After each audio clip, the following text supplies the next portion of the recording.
राहुल गांधी को भी अब पुलिस ने डिटेन कर लिया है, उनको भी बस में बैठाया जा रहा है, प्रियंका गांधी को भी बस में बैठाया जा रहा है। आप देख रहे हैं तो कांग्रेस पार्टी का ये धरना पुलिस ने उठवा दिया है, खत्म करवा दिया है। अखिलेश यादव को पहले ही वहां से पुलिस साथ में लेकर के चली गई थी, अब राहुल गांधी और प्रियंका गांधी को भी साथ में लेकर के चली गई है। और अभी जितेंद्र सिंह जी सारी कहानी बता ही रहे थे कि उनको पहले ऑफर किया गया था कि आप जंतर मंतर चले जाइए, इस जगह को छोड़ दीजिए, ये सिक्योरिटी, हाई सिक्योरिटी जोन है, प्रधानमंत्री आवास के नजदीक की जगह है। तो राहुल गांधी ने कहा मेरी मर्जी में जहां भी धरने पर बैठूं। तो उन्होंने जो पहले मांग की, चर्चा की, उसको सरकार ने मान लिया।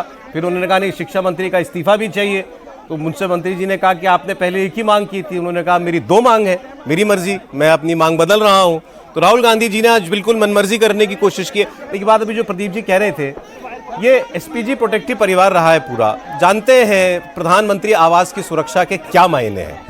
और आपने, मैं तो ये कहूंगा, ये मेरी राय है, एक बड़ा ग्रेव प्रोवोकेशन सरकार के सामने क्रिएट करने की कोशिश की। ये प्रोवोकेशन ही है सर। और सबसे बड़ी बात यह है कि आप देखिए जिस तरह की सुरक्षा की इतने सारे खतरे दुनिया में दिखाई दे रहे हैं, इतना आतंकवादी बने, पंजाब आज भी जिस तरह से कह सकते हैं ऐसी स्थितियां हैं, पंजाब में चुनाव है और उनके नेताओं को भी साथ में ला करके चुपके से, जैसे कहते हैं अनारकेस, यही तो जैसे अरविंद केजरीवाल ने रेल भवन के सामने जाकर लेट गए थे। ये लोग ना कर कुछ करें, इनमें कोई घुस जाए, यही अवनति इसी पर है ना, मेरा यही कहना है। इसमें कोई दूसरा घुस करके जब कोई ऐसा करेगा या उनके ऊपर ही कोई हमला कर दे तो कितना बड़ा दुर्भाग्यपूर्ण होगा।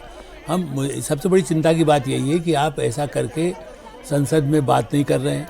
संसद में यदि बहस के लिए कहते हैं ना, बहस होना चाहिए तो मान गई सरकार।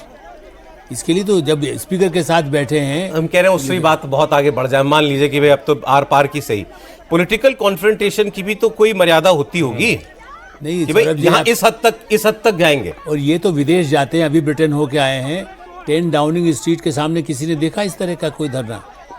वहाँ भी इतने सालों डेमोक्रेसी हमसे भी पुरानी वहाँ भी है। अमेरिका में व्हाइट हाउस के सामने नहीं, यूनाइटेड नेशंस के व्हाइट हाउस के सामने मैं मेरे साथ हुआ है, व्हाइट हाउस के सामने की सड़क पर एक पैर रख दिया था, केवल एक पैर, चीखता हुआ आ गया था वहाँ एक पुलिस वाला।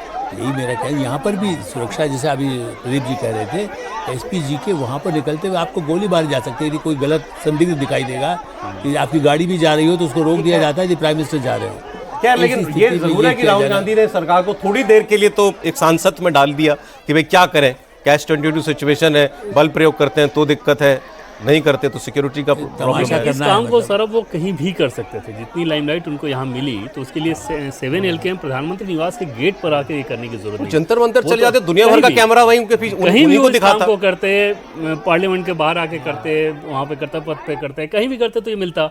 लेकिन अराजकता वाली स्थिति एकदम से ये है कि आप 7L के सामने जाकर ये सब कर रहा है। समझा जा सकता है कि बांग्लादेश में जो हुआ, नेपाल में जो हुआ, जिस तरह की बातें वो लोग कहते हैं, उसी तरह का सीन क्रिएट करने की कोशिश।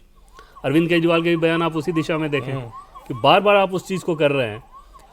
लेकिन ये देखिए, अब पता नहीं ये रणनीति के तहत हुआ कि अनायास हो गया। राहुल गांधी का मुकाबला दीपके से हो रहा है।